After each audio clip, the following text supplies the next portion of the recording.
There we go. Hi, I'm Cyber, joined today with technically the owner of this channel. Say hi. I'm the one saying hi. Taking over the channel for today. Anyway, today I'm going to be talking about probably the most overrated villain in all of Final Fantasy, although he's still kind of a Chad, Sephiroth. And I'm just going to be talking about his stats, hacks, and some lesser known kind of like inverse mechanics related to his abilities. Instead of going straight into stats, I actually want to debunk three things. I want to debunk first that he's only bullet level because Zack died to bullets and Cloud got pierced by one. I'd like to debunk the notion that he's slow, and I'd like to debunk the notion. Oh, I'll get to it in a moment. So, Cloud and Zack getting pierced by bullets is heavily context based. Just to give a really quick gist, the reason Zack got pierced by bullets is, well, three things. The verse itself of Final Fantasy VII specifically, we know from the Ultimanias, which are basically verse guidebooks, directly by Square, with heavy input from the developers that worked on each respective game. We know contextually, and from Crisis Core and the original Final Fantasy VII game, that the way that stats work in Final Fantasy VII is that it's heavily based on three things: memories, your soul, and your thoughts, or your emotions at the time. And all of them coming together in conjunction, and they make this kind of energy called spiritual energy. And the right mindset, the right memories, and in conjunction with your soul, results in amounts of spiritual energy. Normally, spirit energy doesn't have like a constant ratio. Like, a character can have a humongous boost from spirit energy 1 minute and then a minor one. But the point is that their stats are, because of this, they're not static. They will vary the entire time depending on how this system works for them at the moment. So Zack, when he got pierced by bullets, was extremely tired from fighting for several hours against hundreds of infantrymen and possibly fellow soldier class, considering that some of the infantrymen had blades similar to the soldier program. For those of you who don't know, the soldier program is basically the versus equivalent to super soldiers. And basically, they also had materia on them, which is basically condensed magic in the form of like crystallized balls, which they can cast the magic. So he was very tired at the time that he got pierced by bullets, which, from being that tired, most likely his concentration would be abysmal at the time, which means he probably isn't in the right mindset to benefit from spirit energy. So he's going to be at a lower end of level of durability than he would be at his peak. The second reason, and a lesser known one, is so there's two games that this is relevant from: Crisis Core itself and its prequel called Before Crisis, which, if I recall, was, well, it was a 2D game in comparison. It kind of was But anyway, we know from both games that the Shinra company, which he formerly was a soldier for, develops equipment, including bullets, to be able to harm life forms such as summons. And summons are very powerful. They can range in power. One of them, called Typhon, is confirmed both in the guidebooks and in a Dissidia quote that's specifically supposed to give lore for Final Fantasy VII, that it literally will flip the planet. Not the planet they're on. What summons do is that they bring their targets to another dimension via BFR, and the dimension has its own recreation of the solar system or space in general, and that's where they perform their feat. So Typhon flips the planet. You have Bahamut Fury nuking the moon. They range all over the place, but they're very powerful, and Shinra Tech can harm them. Shinra Tech was even further developed in Crisis Core to be able to deal with soldiers, because of a certain soldier named Genesis's betrayal, who Zim shills in a certain game. Bro, it's not my fault. It's not my fault he bred Sephiroth. Anyway, I'll get you for that later. Anyway, um, so Zack was basically pierced by bullets that can harm summons. And before you say, well, that doesn't make any sense, they're supposed to be normal bullets, keep in mind, Zack and Cloud can cut, well, Cloud specifically can cut skyscrapers, or at least large sections of buildings and Advent children quite casually. Zack is capable of dodging bullets in Last Order to such a degree that he's moving at Mach 9. And essentially, they do perform quite a few superhuman feats. Even the steel door cut, one of Zack's lesser feats, would dictate that the amount of force he's putting on, if his skin was equivalent to just a normal human, where it's pierceable by bullets, his arms should be tearing. The same thing with Cloud, the same thing with Sephiroth. Any character doing superhuman feats, they're due to how physics works and the amount of strength they're showing. There should be an amount of force on their own body being exerted that would tear them to literal shreds if they were only relative to a normal human. Which further gives credibility that these bullets that are piercing them are way more powerful and have a better piercing ability than normal bullets. That also brings into mind, you could make the argument that the verse has really trash piercing durability, since characters get impaled by blades all the time. Well, to be fair, the impalement is usually done by superhuman characters, so the stab would just scale to their strength anyway. The last thing was added in by the remake. Remake is important because Nomura and Kitase have gone on record to say that while it might possibly be a different timeline, all the lore from the previous games are all still canon to it. And we end up learning from it that there's these things called the Whispers, which are basically like observers of fate. They make sure that everything remains in the timeline as it's supposed to be, that there's no diverging. They get butchered at the end of the game by Cloud and Co., and it changes events. And we find out in the game that when Cloud died, there's a massive amount of them in the area observing him to make sure everything plays out. When they're killed by Cloud and Co., everything changes and Zack survives. He basically beats the entire army that was sent to kill him. So you can also make the argument essentially that Zack was fated to die. Taking all these things into consideration, I would say it's very fair to say that bullet level Cloud and Zack is a literal meme.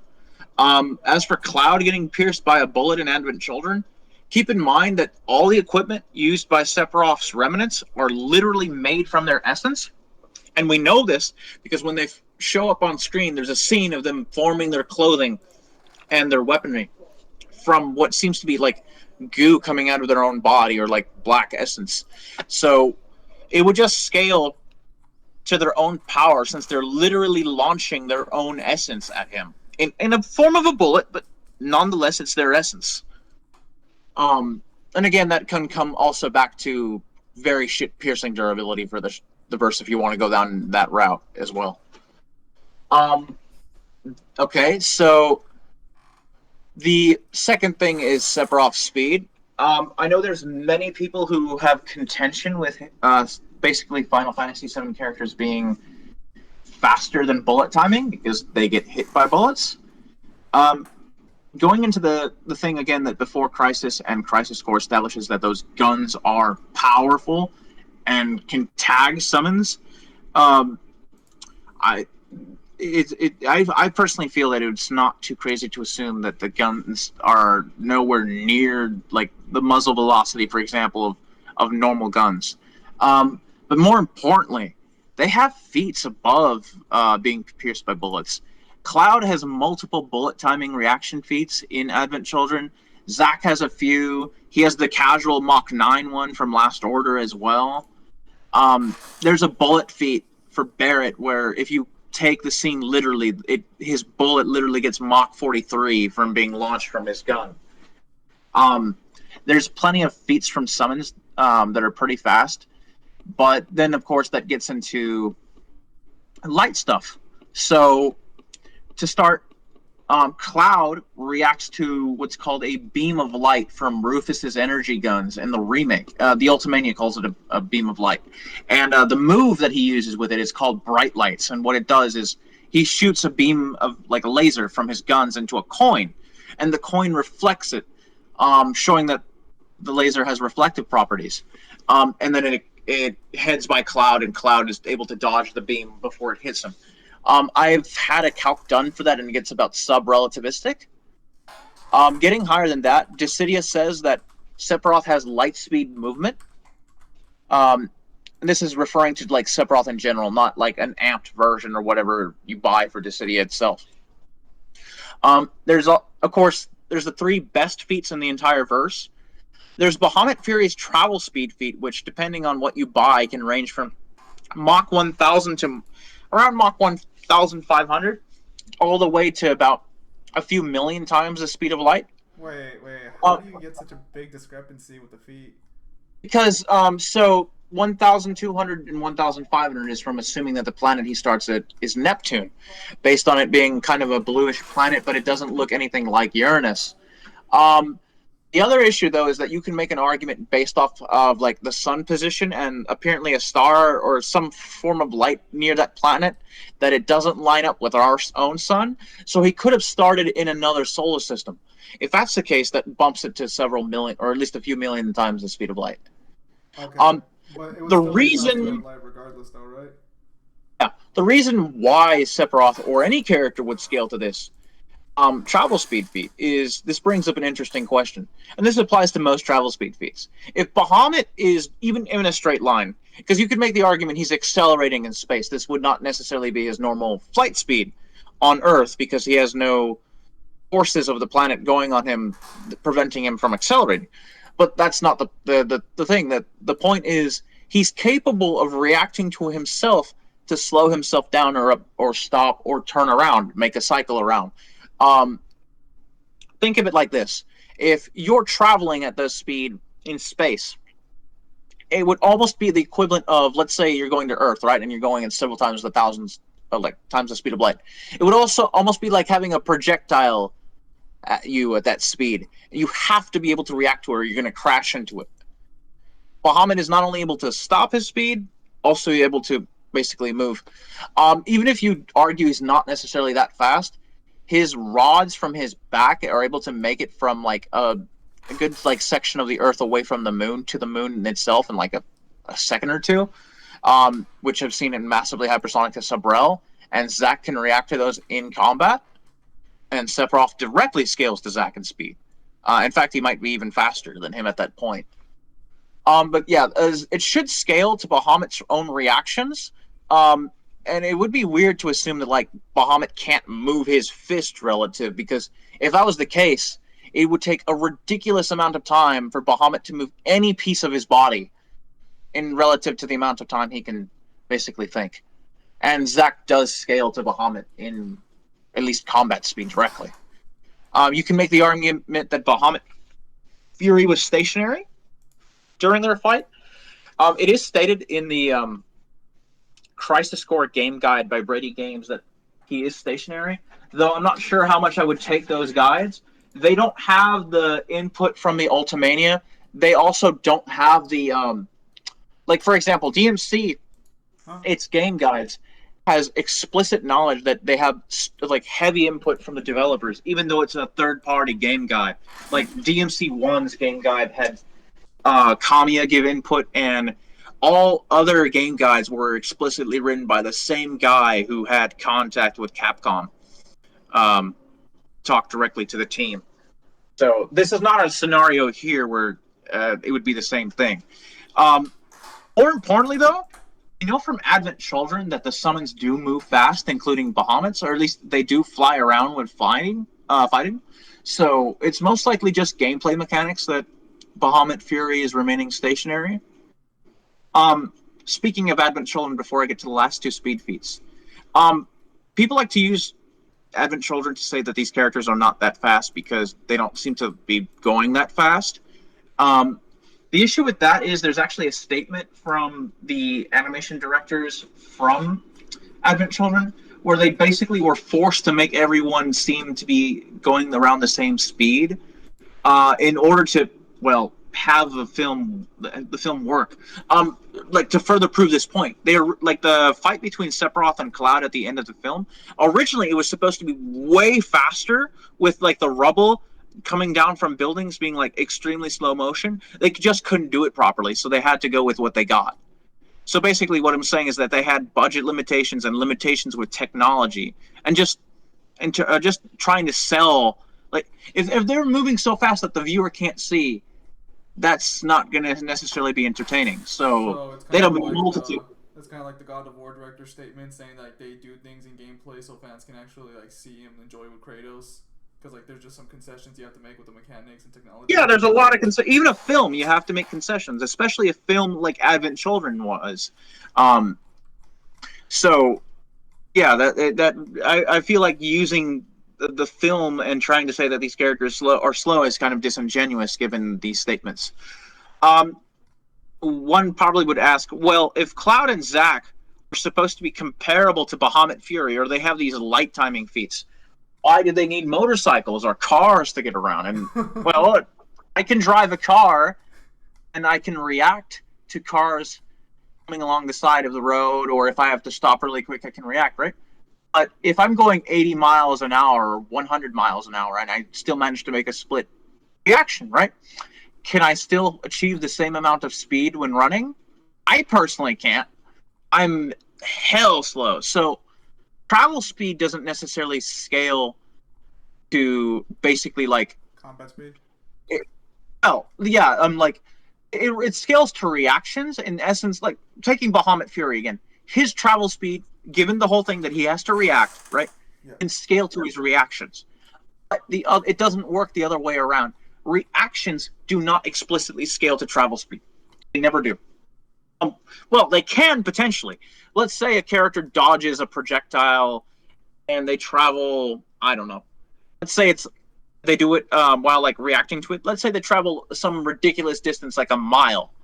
At that point, or maybe several miles. At that point, I'd say that could double as like a travel speed feat. But if there's only minor movement, I would not use that for travel speed. That's just an indication that they have like a short range able to react, which makes sense because if I'm driving a car and I have to react, I can move my hands really quick. But if I try to jog at that speed, I'm not going to be able to get my 2 feet to move me forward at that same speed that I'm reacting at. So, yeah, the characters do not have the travel speed necessary to do even light speed. I'd say that their best travel speed is probably going to be in the low Mach, maybe, like jumping. Otherwise, it's probably lower than that. But their reactions are quite high. The last 2 feats to finish up the section. Red 13 essentially has this feat in his limit break, and we know from the Ultimanias that all limit breaks are canon. They're basically the culmination of spirit energy being used in a super move, essentially. And one of his super moves essentially creates basically stated like it creates a starry sky. Like there's a bunch of stars. And we don't know if this is an explicit creation feat. It, at the very minimum, is making it so essentially he is able to bring down a bunch of like energy from the stars directly into him, like into an attack and launch it. He's capable of reacting, I guess you could say, to basically concentrate that attack as an energy blast. And because of that, essentially, it's been calced in the millions, about I think close to 20 million times the speed of light, give or take. The last one is very interesting, and this will get into something we're going to discuss later for like Sephiroth's just overall strength. Supernova, as it's depicted in at least in the international version, is Sephiroth calling down a comet or a meteor of sorts that goes through the solar system and basically nukes the sun, and the sun expands and detonates, right? But when it's coming, it initially comes in from like way outer space into the Milky Way galaxy in only a few seconds on screen, and that travel speed is like a few trillion times the speed of light. Normally, this wouldn't scale to anyone, but it does potentially scale to Sephiroth because of two things. One, the Ultimania mentions that it's not just him calling it down, it's seemingly him using telekinesis to project it. And this is supported because it mentions him also like he's charting its direction. He like the star map that apparently appears on screen with a bunch of like numbers that people have dismissed as pseudo math over the years.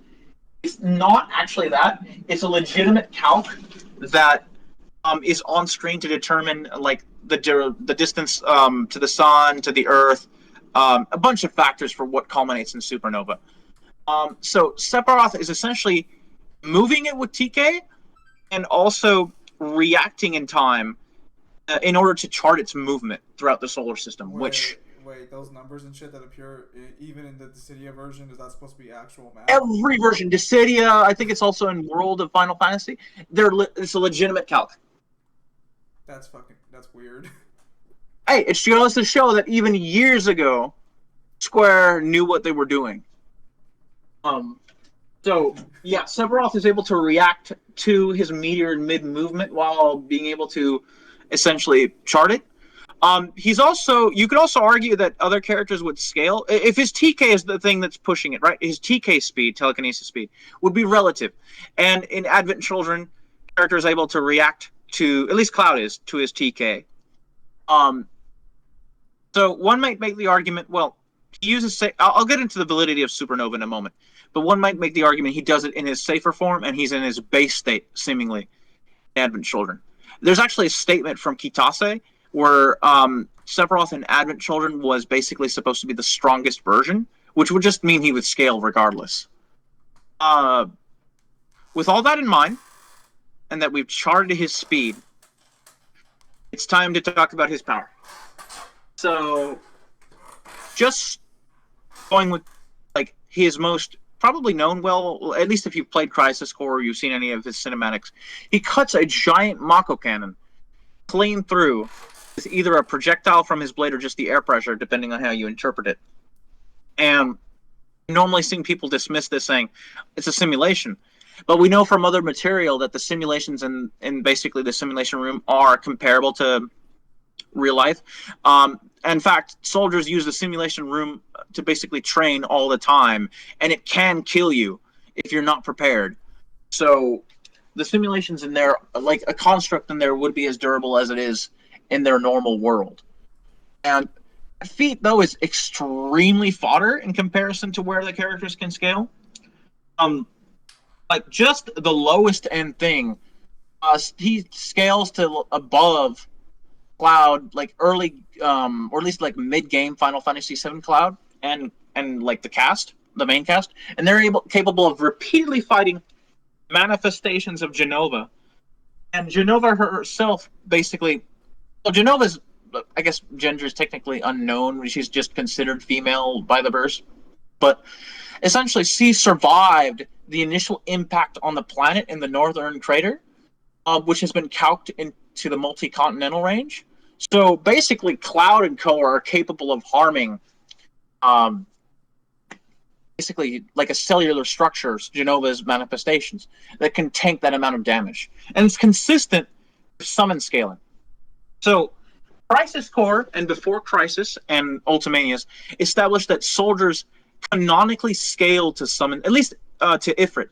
They have to actually train against recreations in the simulation room or actually against normal summons themselves for the soldier program, and they have to at least be relative.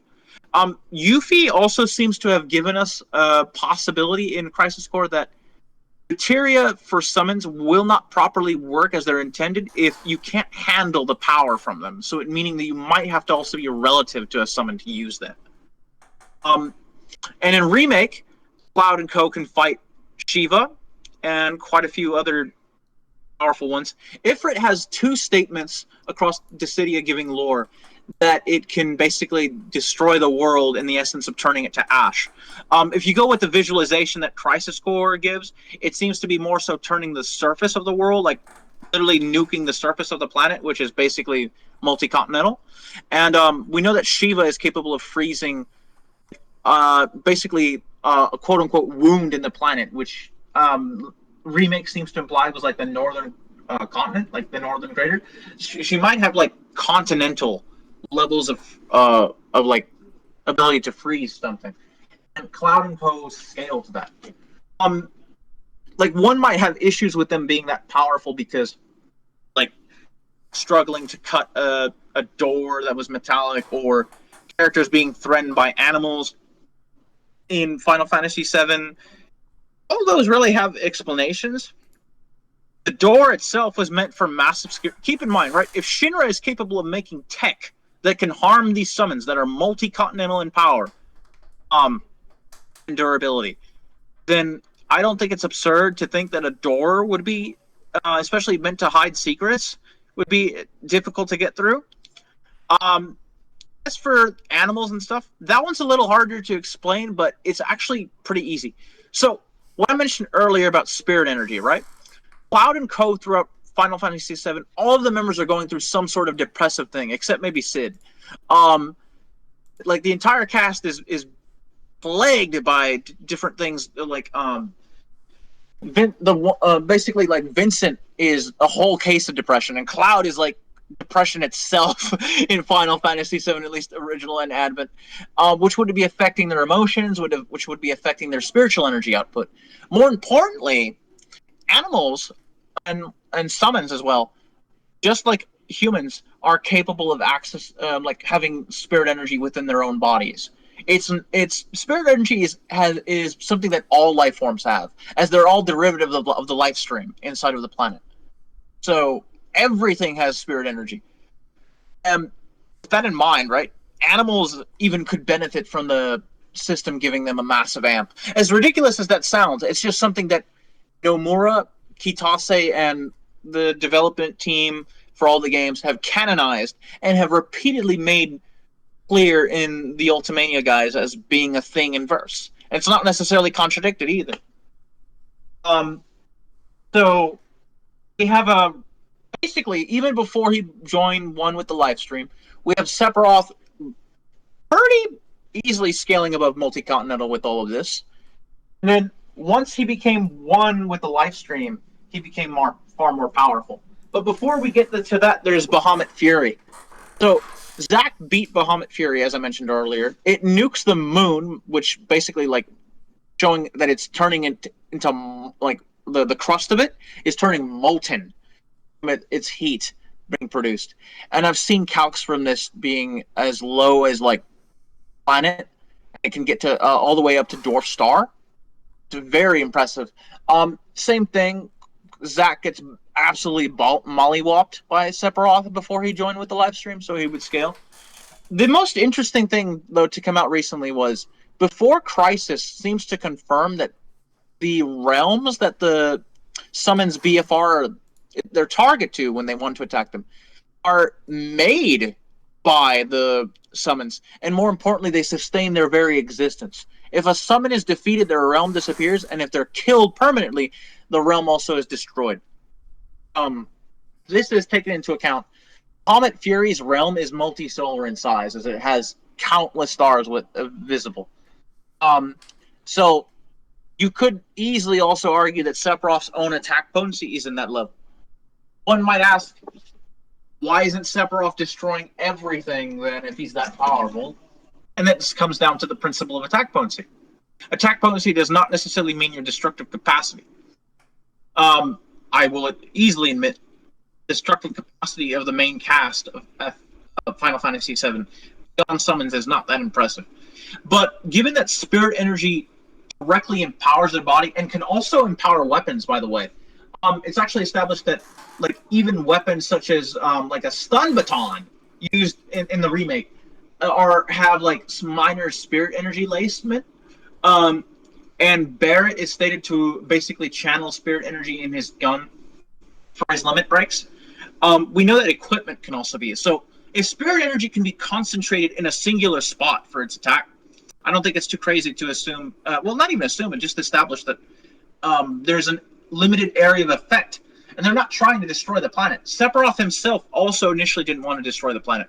Meteor, which I'll get to in a second, was not. People have this false impression that it was supposed to planet bust.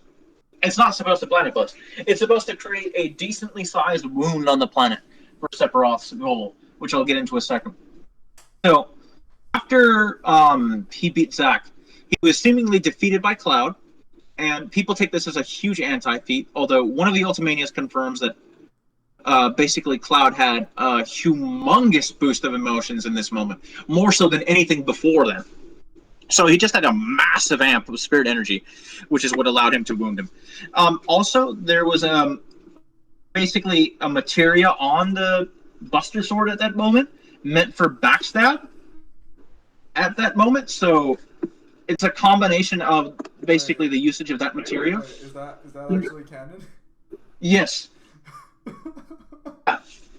There was a proper. It's not for backstab necessarily. It's just for like stab or impalement. Oh, okay. So, okay, that's a little better. I was gonna say what? Yeah. So there was literal materia on the Buster Sword for impalement, and there was also humongous spirit energy amp in that moment for Cloud, which is what allowed him to defeat Sephiroth. And every single rendition of that scene, whether it be the original game, Crisis Core, or Last Order, has Sephiroth basically say impossible when Cloud overpowers him after being impaled, like throws him off. Basically, an establishment that Cloud shouldn't have been that powerful, but was that powerful because of his spirit energy amp. So, obviously, Sephiroth died from this, becoming one with the live stream, and then when he came back, he was way more powerful. So, Final Fantasy VII has him basically like using Jenova's body to pretend to be him for most of the game. But when he comes back, having recreated his body, he situates himself in the core of the planet to basically get a massive amp of spiritual energy. And we're told in the Ultimania and one of the other games that's like loosely connected to the game but can give lore, that he was ascending to godhood. This gives the context as to what the black materia was for. The black materia was never to planet bust. The black materia was to create a wound in the planet so Sephiroth could feed energy off of the life stream when it was planning on basically like releasing the energy to restore the planet from the wound, which would allow him to achieve his ascension to godhood. This is a good segue into establishing one final element of lore that's important for the planet. The planet in Final Fantasy VII is not a normal planet in durability at all.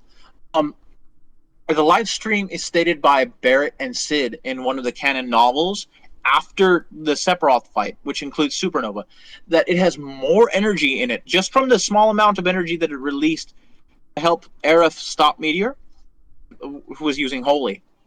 That it was more energy than anything they'd ever been exposed to or witnessed or knew about, which would include Supernova. And the live stream has statements of being above everything made from it, which would also include like that also use spirit energy, like summons, which would include what I'm going to get to in very shortly. This is also extremely consistent with live stream basically stated in early materia, like early material section of one of the Ultimanias. It stated that the universe itself has like life energy all over the place, that it culminates in creating entirely new universes.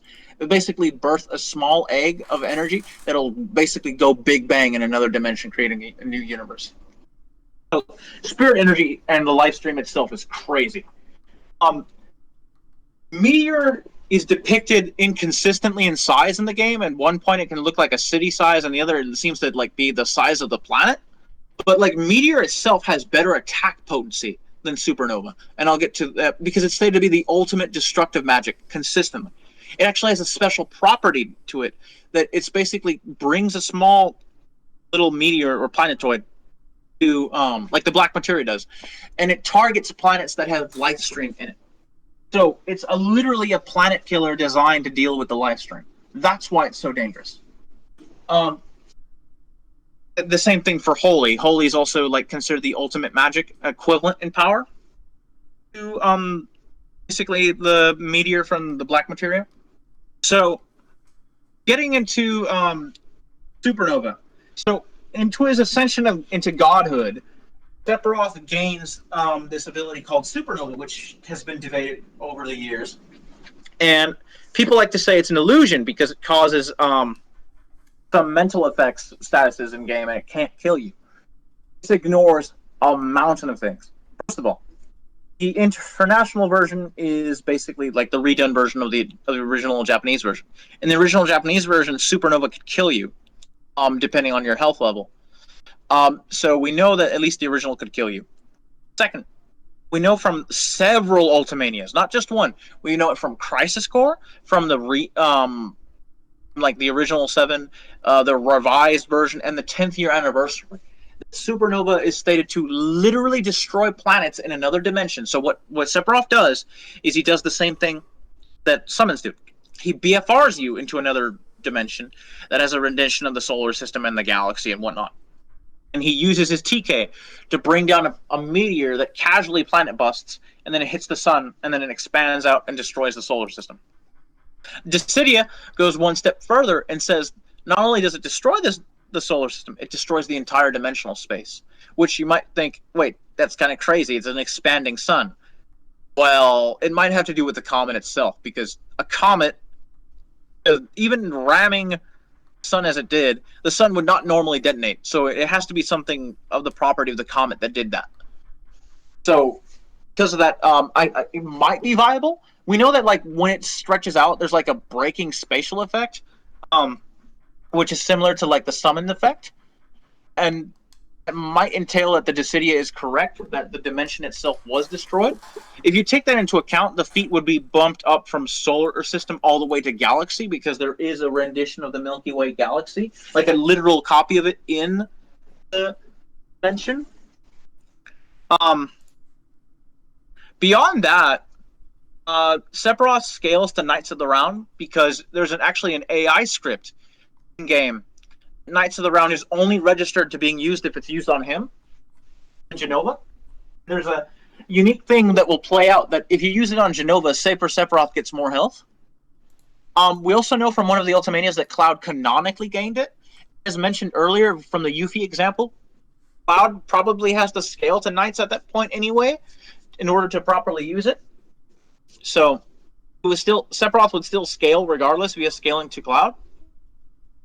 So Knights of the Round, what they do is they're stated in the Ultimania to destroy their entire space. And their space has visible galaxies. If you go with an HD, like just or like if you actually go into like really good quality and slow down the frames, when they destroy their dimension, there's visible galaxies in the back. We know that it's most likely real because every celestial body in all summon dimensions are always real.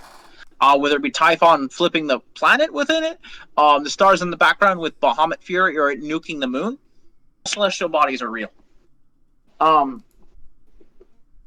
then, so the reason why Supernova doesn't kill you in game, I should mention, is that the cast canonically tanks it. Crisis Core mentions it is canonically used. The fact that they don't die is because they're durable enough to tank it at that point. They actually had a massive moment where they like getting bodied by Sephiroth's telekinesis, and they suddenly start thinking power of friendship, like they must save the planet. So they got a massive spirit energy boost at that moment because of their willpower and their emotions. So it makes sense that they'd be able to survive Supernova, and even be able to rival Sephiroth in that moment. Advent Children has Sephiroth brought back, stated to be stronger than before, and that's pretty much the end of his scaling, unless, and Zim, this is the part where I'm going to bug you with Gilgamesh. No, that's not how this works. Yes. So, this scaling is contentious, admittingly. There's a character called Gilgamesh in Final Fantasy VII. Well, it's not in 7, but he's like in the series in general. Yeah, he was a character in 5, and then he appears in like a bunch of other games as a cameo. Well, not just a cameo. There's possibility directly stated that he uses the interdimensional rift to basically. I'm not saying he's not there. A cameo is just a small role. Yeah, but basically he uses the interdimensional rift to travel through different universes, which are the different games, and he has scaling to several characters because of this. it becomes a scaling nightmare because of this. Because he could technically, if you really wanted to, could scale all the way to Neo Exdeath, who is multiversal in Final Fantasy V, It's almost via like it's empowerment of almost the void. canon. I don't contest that it's canon. I Seems just like have some issues. almost like everyone scales to each other. It's crazy. It just creates a scaling nightmare. Anyway, the reason Sephiroth would have any shape or form of scaling to Gilgamesh outside of Dissidia would be Final Fantasy VII appearing in Final Fantasy Tactics, which is a game that, according to the Final Fantasy VII Ultimania, Cloud canonically appeared in. So there's a point in Final Fantasy VII where Cloud fell into the life stream. And apparently it's at this point that he got was sent to another dimension, which was basically where Tactics takes place. And Gilgamesh has scaling to characters that are in Tactics, and they scale to Gilgamesh, vice versa. So that's where Cloud can get scaling from that. The other thing is there's characters from Final Fantasy XII in Tactics, and they can potentially scale to a creature, I believe it was called Zoyar, that as an adult uses an ability called Final Eclipse, that which literally nukes the universe. Like, it's literally shown on screen just nuking the entire universe, and it's stated that it can control the laws of reality and physics. So it might be universal to Universal Plus in power. The cast from 12 would scale to it because they beat a being like the super boss of the game, which is stated to be the strongest character, like which would upscale it from the universal guy. They beat that, and then they scale to that, and then they're in Tactics, and Cloud might scale to them. I'm not sure if I would consider this consistent, because this would technically be not even endgame Cloud in Final Fantasy VII, which, if we're making him Universal Plus, kind of makes question why stuff like Supernova or like Knights of the Round would be so impressive. It's debatable. It's very debatable. And then, of course, Dissidia.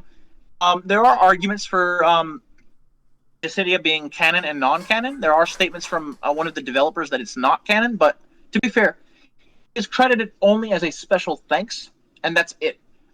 In my research, I could not find anything establishing that he would have the same level of authority as, say, like Nomura, who was like creative director for I believe it was the 012 at least, or the original Duodecinium, and Nomura went on record and one of the Dissidia Ultimanias that is pretty much canon. And what explains it being canon is characters are just summoned in from different points in times by the gods, and they don't end up remembering anything at the end. Kind of like sent back, which would explain. My only issue is that it's kind of like stated in some of the cycles in Dissidia that the characters are explicitly amped by the gods.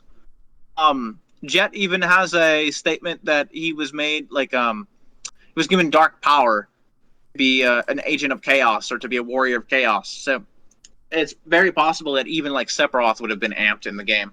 Sad life. Possibly. I imagine not scaling to Arden. Sad life. I mean, Arden's trash and scaling, but we could talk about that another day. Whatever, we'll deal with that later. Anyway, so yeah, that covers AP quite a bit. There's the lowest end, you're gonna get multi-continental for his AP. At the highest, solar system to multi-galaxy, possibly universal. Maybe even higher if you really want to push with Gilgamesh scaling to Neo Exdeath and Cloud scaling to Gilgamesh via some wonky scaling chain from Tactics. So, I mean, Gilgamesh also does use Cloud's equipment at some points in other games, and those weapons don't necessarily break from clashing with other characters that have higher end feats. That's what's even in Final Fantasy VII. So I guess you could also use that. That kind of is pushing it. So this segues into what Sephiroth is known for beyond Supernova. Hacks. Sephiroth is technically the hacks god in Final Fantasy VII. So, after his trip into the live stream, basically gained the ability to cast magic without needing any materia whatsoever. And basically also gained knowledge from the ancients. So he should theoretically be able to use most, if not all, spells except stuff that like literally will require materia, like the black materia. Um, but basically, even as like, okay, so to start off, in the original like Crisis Core, he's shown like spatial manipulation because he's able to basically cut to get inside of the dimension of Ifrit to save Zack. It's later confirmed he has this ability in Remake because he cuts space itself with his blade to get into the realm of the Whispers so the cast can fight the Whispers in this what's called the Singularity. And we also know that he would technically have spatial manipulation if you buy the Dissidia statement that Supernova destroys the dimension itself because it's also destroying its space. And he can also resist it to a degree because he can take hits from Knights of the Round, which destroy their entire space, including like in a manner that would be equivalent to spatial manipulation to a degree. They also have Duraneg, and he's capable of surviving at least one hit from that. So he would potentially scale to that. Okay, so he has Life Drain with Heartless Angel, which drains the opponent's life to 1. I mean, you could argue that like the draining to 1 isn't necessarily a gameplay mechanic, but the principle would still be there. It drains the life of the victim. We know that he has Teleportation. That's most likely from Genova's abilities with it in him. He's also able to basically summon him, like even before he became one with the life stream, he can summon like elemental materia that are like somewhat huge that can cast different elemental spells. He can basically interact with ghosts, including the Whispers that are like they're not necessarily ghosts, but they're like ghosts in like physiology, almost like he has basically non-physical interaction. He's able to heal originally with like different healing spells, and then of course he also can create barriers. So after he became one with the life stream, he gained a lot of powers. Oh boy, where do I start? Okay, so to those who are basically infected with Genova cells, granted, this one was kind of be useless in a versus match, like mind manipulation and possession. To those, he does gain though abilities he can use. He has very potent illusions, telepathy. Basically has mind reading. Like Genova is stated to be able to like read the minds of others and emotions of others, and he has the ability as well. We know from like one of the novels that Kadaj also has very potent illusions, and he's just a remnant of Sephiroth. So Sephiroth doesn't necessarily need like a huge amount of Mako to use illusions like he did in Final Fantasy VII. There's basically like he gains some degree of intangibility, although this is kind of inconsistent for him to use it because he gets hit a lot. The main thing is his immortality. So Sephiroth doesn't inherently have like really broken immortality. It requires him a while to get back. But the point is, he was capable of rebuilding a body for himself over time. And it's also so this is a weird thing. One of the Ultimanias establishes that when Cloud defeats him at the end of 07 in his own mind, it's actually Sephiroth's soul. So he destroyed him on a spiritual level. Yet Sephiroth came back in Advent Children, so he might be able to regenerate his soul over time as well. Of course, we get stuff like transmutation, where he can turn his victims into frogs or make them smaller, basically via the ability called Pale Horse. He has basically like the ability to slow down time with basically like different spells he should have access to.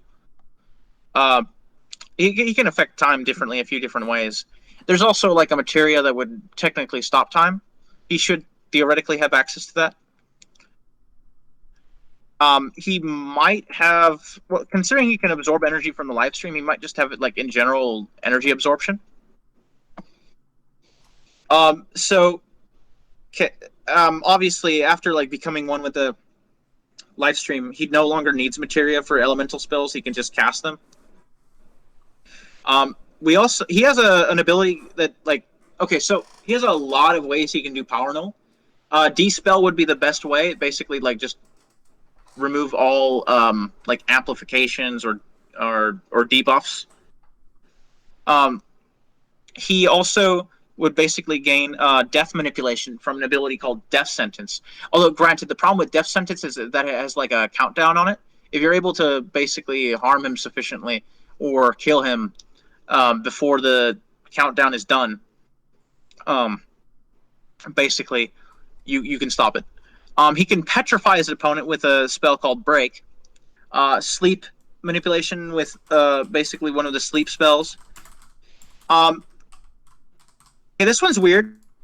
He basically gained the ability to absorb souls that are overtaken by negative emotions. Although the way it works is kind of vague. It's mostly a statement from like the Ultimanias, and in the novels. We never really get clarification on how it necessarily works. He isn't shown using it in, say, like Advent Children, for example. Although in Advent Children he does manipulate, like he is the responsible for Geostigma.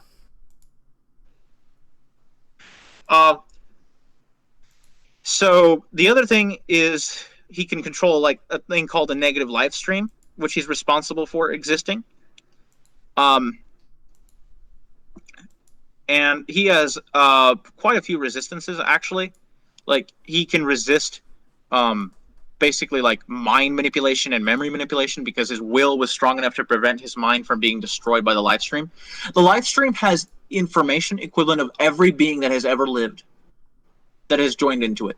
That's how the amount of information and minds that would have been pouring into his mind, and he was able to resist that. He was also able to resist his soul being basically broken down into becoming one with the live stream. He also gains like Genova's cells in him give him a lot of resistances. Gives him resistance to like biological absorption and matter manipulation. And basically he gains basically also like resistance to corruption. He gains also resistance to quite a few. Like you can't actually use some of your own materia against him in boss fights, and that would be implicative of like some level of resistance. He's also able to basically move in the live stream, which the live stream has a really crazy statement from one of the novels. Let me get it for you so I can read. But the TDLR of it is that like distance and time have no meaning in the live stream, and that all of time is interconnected.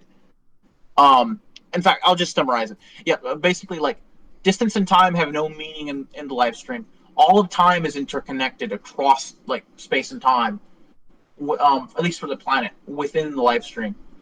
And time is just noted to flow differently, and he's capable of moving in there like his soul is without any difficulty. Yeah, Sephiroth is just very, very powerful. Basically can like resist the effects of the remove spell, which is very blatant BFR. He's also capable of like resisting like Genova's own influence on him, so he has further like he has also like basically defense against mind reading and perception manipulation from that.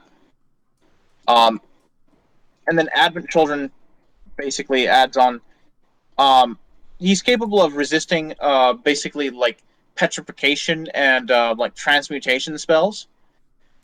He's able to resist blindness, poison manipulation, sleep manipulation, madness, and curse manipulation, and some varying degrees of power null.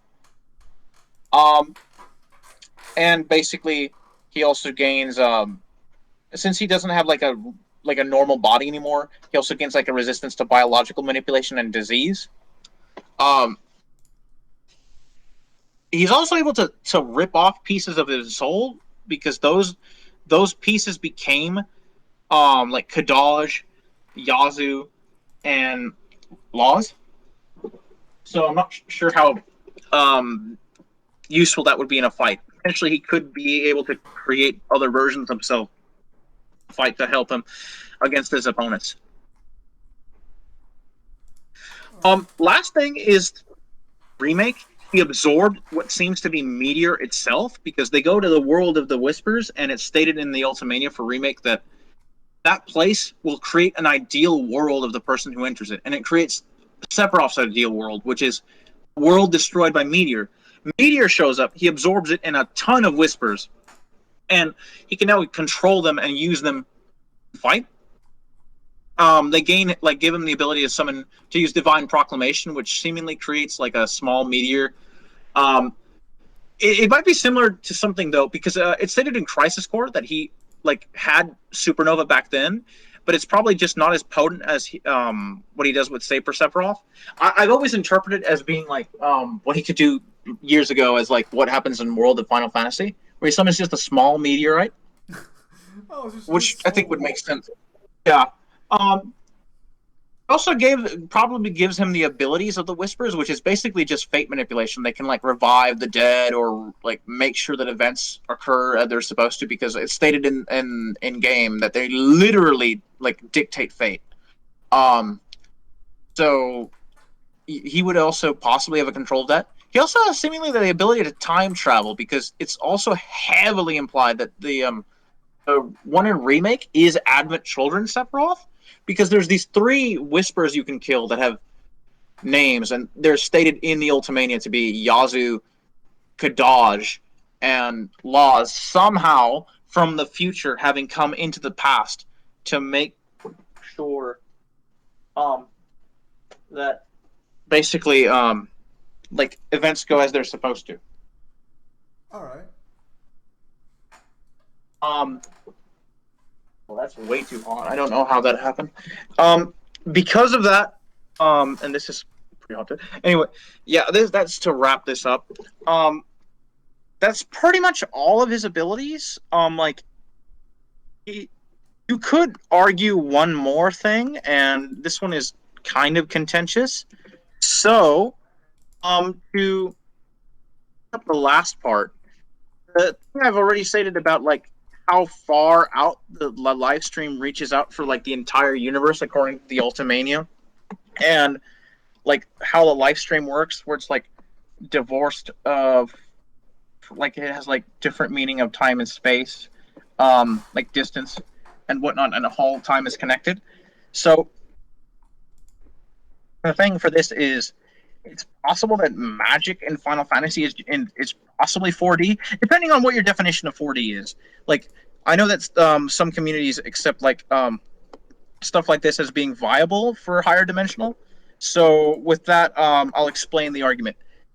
So from the Ultimania, we know the universe itself is a large body of spiritual energy, much like the planet itself. As established, it is basically a body of spiritual energy constantly grows over time, over its natural cycle. And this is something, basically what it does, right? The universe, once it gains enough energy, creates a smaller mass that causes a big bang and creates a new universe. It should also be noted that the different dimensions of Final Fantasy, basically like throughout the different games, they're established as kind of like being space times. So the live stream isn't like the basically in the remake, right? Shinra uses like live stream like a bit of spirit energy for a weapon called the Sledge Worm, and its description is this: an anti-personnel weapon manufactured by Shinra, able to warp space and time and seemingly disappear into thin air. And then, of course, we got a statement from the novel, which I mentioned earlier, that it has different concepts of time and distance, and the passing of time has no meaning. So, and since all magic is derivative of this, it might be higher dimensional. If it is, they would gain like, due to how like spirit energy work, they would get like just in general, like space-time manipulation, soul manipulation, because like magic is powered by spirit energy, which is made up of souls, knowledge, and memories crystallized into like materia or condensed into Mako energy.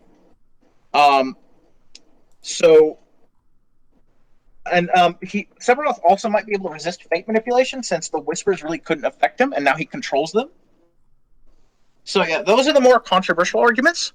But yeah, that's pretty much everything that Sephiroth has that he can bring out. He can also like, if his sword gets destroyed for whatever reason, as of Advent Children, he seems to be able to make his own weapon now.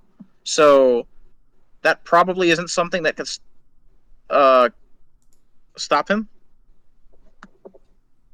All right, fair enough. So you're saying that's like more or less the entire situation. What would be so like as sort of like a wrap up, just real quickly for the people who are still watching, since we've already been here an hour. What would be like your final, in your personal opinion, stats for Sephiroth, AP, speed, etc., etc.? Before the whole shenanigans of finding out that characters just in general scale to summons regardless of spirit energy, I would have put him very low without spirit energy empowerment, but it wouldn't have mattered because he has like a surplus of it in his body at all times since joining with the live stream. I would just say he should, at bare minimum, scale, like as say for Sephiroth, the Knights of the Round, which is multi-galaxy, or at the very minimum to his own Supernova, which is solar system to multi-solar system, depending on what calc you accept for it, like the speed that it accelerates. I've seen calcs get it to multi-solar. And well, of course, there's also the statement that it destroys the whole realm, which would include the galaxy, and there might be more than one galaxy in there because it's pretty big. Um, so I would put him around that range. There's the statement that from Kitase that like Advent Children is stronger than Safer, and it's also consistent with a statement from an art book for Advent Children where it says Kadaj is stronger than Final Fantasy VII Sephiroth, which would mean they both are stronger than Safer. Which I guess kind of makes sense since like Sephiroth became apparently like a stronger being after regenerating his soul. Um, so yeah, like I would put him in around that range at his peak for AP, possibly Universal if scaling him to Zodiac from Final Fantasy 12 via Cloud and Tactics, and maybe even way higher depending on what you buy for Dissidia and Gilgamesh scaling. Personally, I wouldn't put him any higher than Universal. I think anything higher kind of contradicts the point because we know that the cap for the live stream is at least, it's seemingly universal, just making new universes. Um, so yeah, that's where I would put him, and I would just say he's a monster with hacks and resistances more than people give him credit for. And his speed, very casual bullet timing at the very lowest, and like at the highest, trillions of times the speed of light, scaling to his like telekinesis for reactions. All right. A real deep dive, considering that you basically have been talking for an hour straight and you barely got done. Sephiroth is something that takes a lot of time to cover, especially with so many misconceptions that there are out there. Like Supernova being the biggest, where people have perpetuated for 2 decades that it's an illusion when Square Enix has basically out every material they've released that covers it basically goes like, yeah, F you, it's not an illusion. It's pretty real. Sounds about right. That's all I have to say, Sephiroth. I will like to say that I'd like to, Zim, cover a certain Sephiroth matchup that is infamous, especially after Death Battle did a video on it a few years ago. Cough Virgil. And that will be in the foreseeable future if everything goes as planned, right, Zim? Yeah. I can't believe you fucking wanted to try and do like all this and then the Virgil matchup at the same time. I mean, Virgil probably would take the same amount of time to cover if we really wanted to cover like false information that people buy for DMC, which I know there's a lot of. I'm referring to like low ends and stuff like that, like people just trying to argue that they're like only city block or whatever. I mean, you're not wrong. You'd be surprised. But like, still, you were like so prepared to do both characters, and then it spent you an hour to get through all your Sephiroth stuff. Anyway, I'm done though. Thank you for your having me on, and thank you all for your time. I hope I didn't bore you to death. All right. Well, you guys heard the man. With that said, everybody, thank you guys for your time as always. Have a nice day. I'll see you guys on the next stream or video.